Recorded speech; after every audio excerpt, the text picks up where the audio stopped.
Sekarang Jasmine berada di rumah Uncle Zai. Ini nak mandi swimming pool. Bangun. Ramai. Jasmine dah sampai tempat swimming pool. Jasmine nak mandi swimming pool. Go sayang. Go sayang. Jasmine kena tinggal. Are you okay?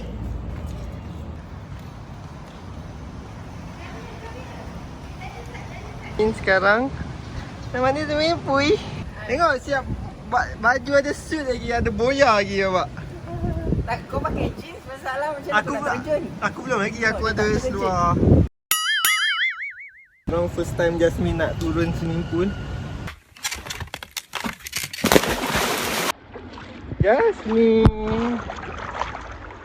Jasmine, look here.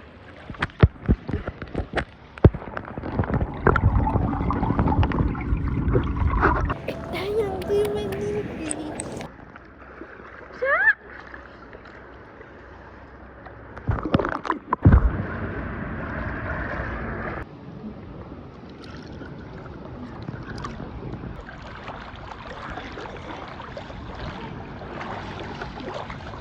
Rumah Uncle Zai ni ya.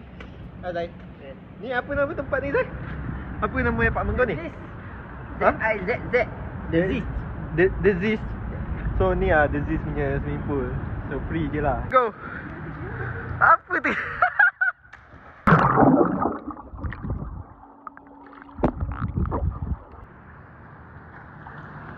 Okay, Jasmine sekarang dah okey sikit. Dia dah start macam dah bangun tidur lah kot. Dia bawa Jasmine atas sini sebab kita orang plan nak pergi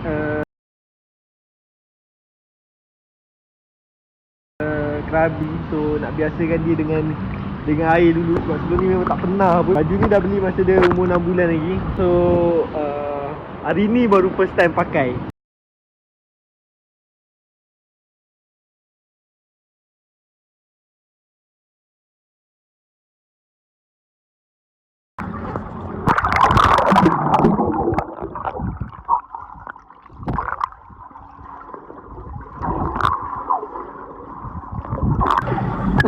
Ya, biar air tu terkobor kat mulut.